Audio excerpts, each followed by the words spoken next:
Assalamualaikum warahmatullahi wabarakatuh. Selamat sore. Sore, Ibu. Waalaikumsalam warahmatullahi wabarakatuh. Oke, Selamat sore. Agak sedikit. Oke, terima kasih Evi. Gimana kabarnya Evi?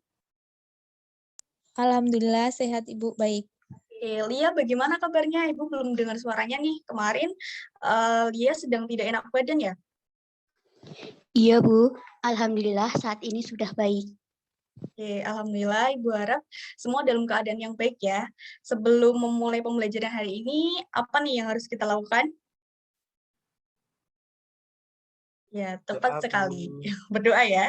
Sebelum itu, apakah ada yang berkenan untuk memimpin doa sebelum kita mulai pembelajaran hari ini? Saya Bu izin untuk memimpin doa. Oke, boleh sekali Yusuf, silakan. Oke, baiklah dari teman-teman, sebelum memulai kegiatan belajar pada hari ini, marilah kita berdoa menurut agama dan kepercayaan masing-masing. Berdoa mulai. Berdoa selesai. Oke, terima kasih Yusuf yang sudah berkenan untuk memimpin doa. Ibu mau tahu nih bagaimana suasana hati anak-anak saat ini. Coba dong kirimkan emotikonnya yang menggambarkan suasana hati kalian. Wah, sudah ada Evi, Citra, Lia. Nah, Yusuf kenapa nih? Kok beda sendiri? Kenapa Yusuf?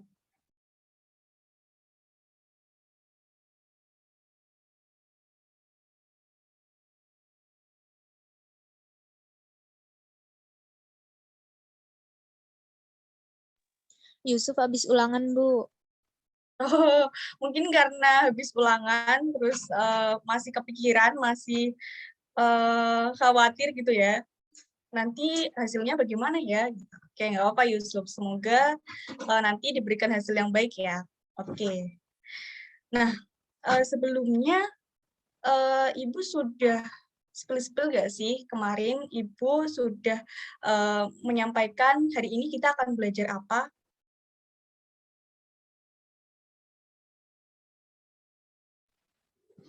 Hari ini Sistem kita akan syaraf, Bu. membahas sistem syaraf, Bu. Iya, betul sekali. Terima kasih, Lia, Evi. Memangnya minggu lalu kita belajar apa sih? Ada yang berkenan menceritakan atau memberikan catatannya kemarin kita belajar apa? Saya, Bu, izin untuk bercerita tentang minggu lalu itu kita telah belajar mengenai struktur dan fungsi bagian sel saraf, Bu. Nah, sel saraf atau neuron itu memiliki bagian-bagian yang dinamakan badan sel. Nah, di dalamnya itu terdapat nukleus, dendrit yang menerima impuls, akson yang berfungsi mengirimkan impuls, Bu. Wah, terima kasih, Evi. Ya, teman-teman yang lain ada yang ingin menambahkan?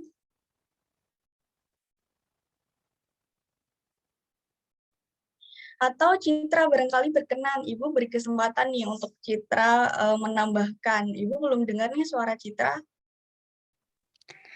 Terima kasih Ibu atas kesempatannya. Saya sepaham dengan Evi, Bu. Namun, selain membahas mengenai struktur dan fungsi sel, kita juga membahas macam-macam sel saraf, Bu. Wah, betul sekali ya. Citra, Evi, Lia, terima kasih atas responnya, karena kemarin kita sudah kupas tuntas terkait sel saraf. Hari ini kita masuk ke pembelajaran selanjutnya. Ibu izin share screen ya.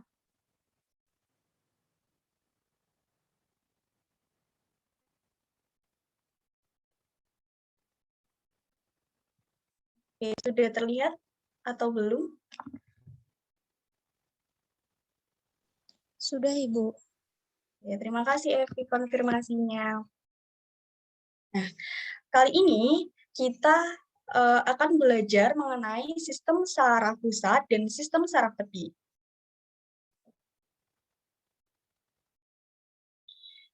Tujuan pembelajaran kali ini, peserta didik mampu menghubungkan antara struktur dan fungsi bagian dari organ yang berperan pada sistem saraf pusat dan sistem saraf tepi.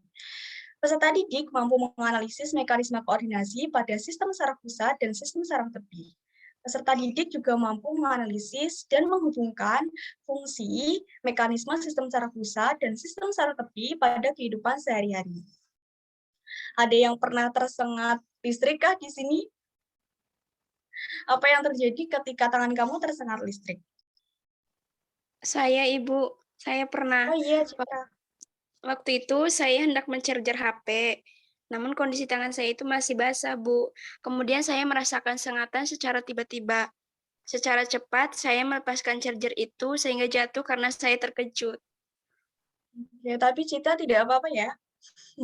Nah, hal ini sama dengan kondisi di video ini. Kita simak bersama ya.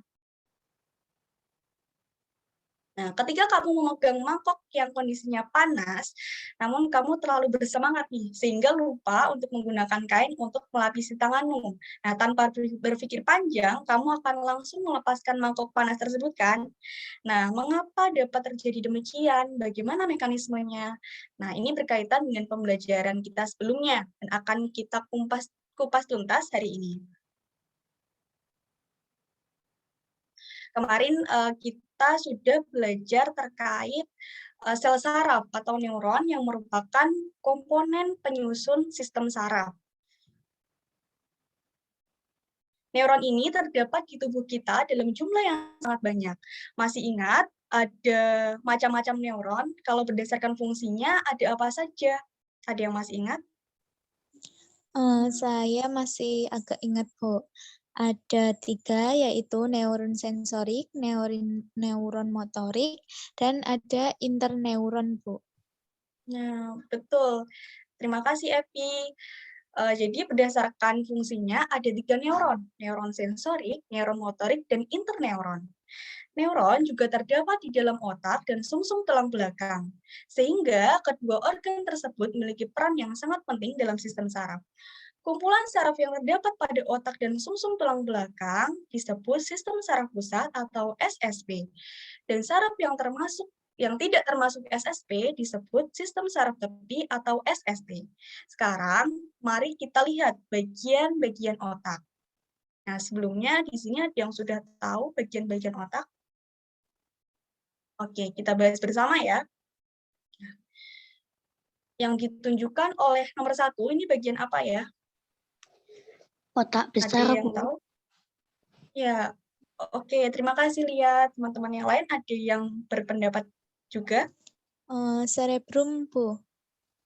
Ya, terima kasih, Evi. Betul, Lia. Betul juga, Evi. Nah, bagian ini adalah cerebrum, bagian terbesar otak, atau sekitar 85%-nya. Nah, lapisan luar cerebrum terbuat dari substansi abu-abu, sisanya adalah intinya, yang terbuat dari substansi putih. Nah, cerebrum menerjemahkan penglihatan, pengecapan, penciuman, dan peraba. Kamu bisa merasakan emosi yang berbeda dan belajar hal baru. Sampai di sini ada yang ingin ditanyakan terlebih dahulu? Saya izin bertanya, Bu. Oh iya, silakan Citra. Saya pernah membaca di internet bahwa otak itu memiliki kapasitas penyimpanan tak terbatas. Apakah benar demikian, Bu? Wah, pertanyaan yang bagus. Jadi jika ada informasi yang menyatakan bahwa otak memiliki kapasitas penyimpanan tak terbatas, maka itu karena fungsi lipatan dan lakukan di sini. Nah, cerebrum ini juga terbagi atas lobus-lobus. Nah, fungsi dari masing-masing bagian lobus itu anak-anak bisa pelajari di buku paket atau sumber belajar lainnya. Berikutnya, bagian apa ini namanya yang kedua? Ya, betul. Belum ada yang menjawab ya. Nah, ini adalah cerebrum atau otak kecil. Ukurannya memang lebih kecil dari cerebrum, tapi tentu tidak kalah penting ya. Nah, otak kecil ini menerima informasi dari sistem sensorik dan sumsum tulang belakang, serta mengatur gerakan motorik. Karena itulah kamu bisa berjalan, punya postur tubuh bagus, dan bahkan dapat berbicara. Selain itu, juga membantu berkonsentrasi dan mengendalikan emosi. Selanjutnya, sudah tahukah ini bagian apa?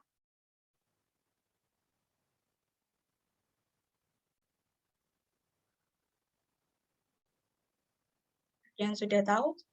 Apakah batang otak, Bu? Nah, terima kasih Evi sudah berkenan menjawabnya. Nah, batang otak ini menjadi salah satu bagian yang berperan penting pada sistem saraf. Namun sayang sekali jawaban Evi belum tepat.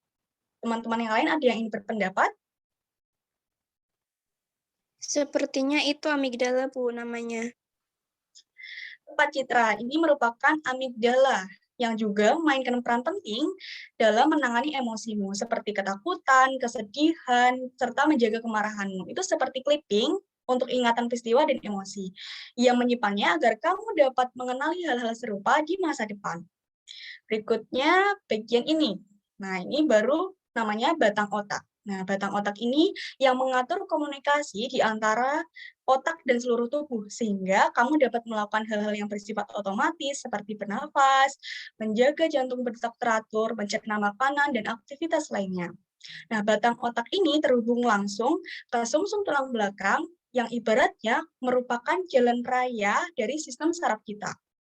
Nah, di dalam sumsum tulang belakang ini, jalur yang bergerak kedua arah membawa pesan dari dan menuju ke otak, serta memberi kemungkinan jalan terpendek pada gerak refleks. Nah, hal tersebut merupakan fungsi dari sumsum tulang belakang. Ketika kita membelah otak, nah ibaratnya kita membelah otak nih, mengambil potongan bagian dari sumsum tulang belakang dan bagian otak, nah maka inilah substansi abu-abu pada otak dan sumsum tulang belakang, yang pada gambar substansi abu-abu ini berwarna merah muda ya, ibaratnya warna merah muda, kemudian substansi putih otak dan sumsum tulang belakang diberi warna kuning. Coba lihat perbedaannya.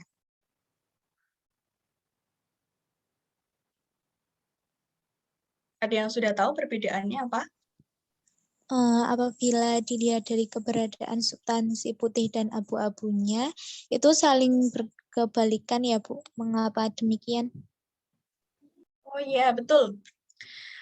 Pada sumsum tulang belakang, substansi putih terletak di bagian luar. Nah, hal ini sesuai dengan fungsinya, yang menautkan atau menghubungkan SSP dengan neuron sensoris dan neuron motorik di SST. Nah, neuron sensorik sebagai sel saraf penerima dan neuron motorik sebagai sel penggerak. Nah, outputnya adalah gerak. Ada gerak refleks, gerak otonom, dan gerak sadar. Nah, yuk kita analisis peristiwa sehari-hari yang kita alami, apakah merupakan gerak refleks, gerak otonom, atau gerak sadar. Nah, coba lambaikan tanganmu seperti ini. Oke, sudah? Nah, hal ini dapat terjadi karena otak melalui saraf motorik secara sadar mengirimkan berjuta sinyal ke saraf tepi yang ada di bahu, lengan, pergelangan tanganmu juga. Nah, secara sinergis, sel saraf yang ada di sini menjalankan tugas yang sama, yaitu mengangkat tangan, mengatur posisinya, dan melambaikannya. Nah, gerak ini merupakan contoh dari gerak sadar. Bagaimana mekanismenya? Jadi, mekanismenya demikian. Ketika kamu mendengar suara ibu yang memintamu untuk melambaikan tangan, tadi masih ingat kan? Nah, reseptor yang ada di telinga akan mengirimkan impuls ke otak melalui saraf sensorik. Kemudian, otak memberikan perintah melalui saraf motorik ke efektor, yaitu ke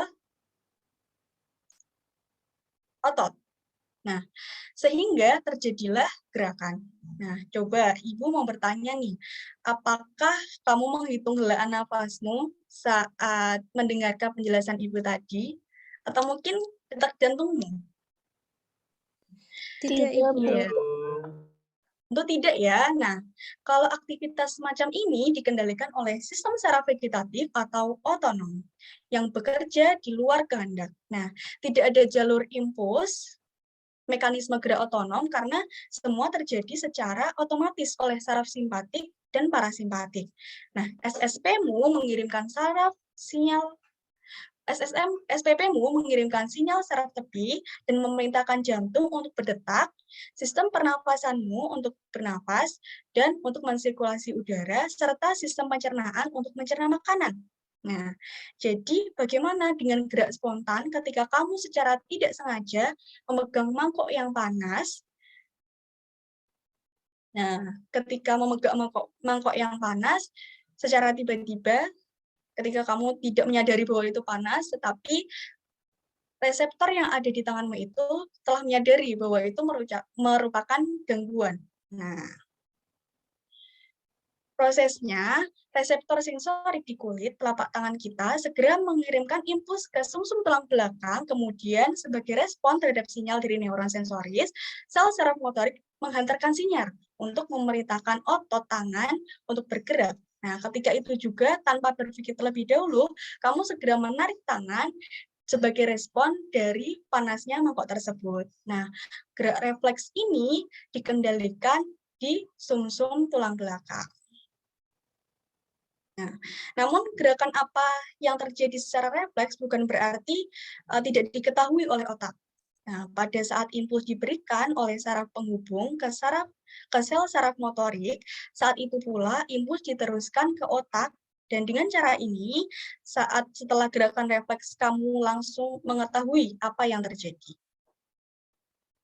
Nah, otakmu lalu memahami apa yang harus dilakukan selanjutnya untuk menggantikan rasa sakit tersebut. Nah, lalu apa perbedaannya ya dengan gerak sadar? Nah, perbedaannya ada di pusat perintah. Bagaimana pada mekanisme gerak sadar, pusatnya adalah di otak, sedangkan pada mekanisme gerak refleks, itu pusatnya ada di sumsum tulang belakang.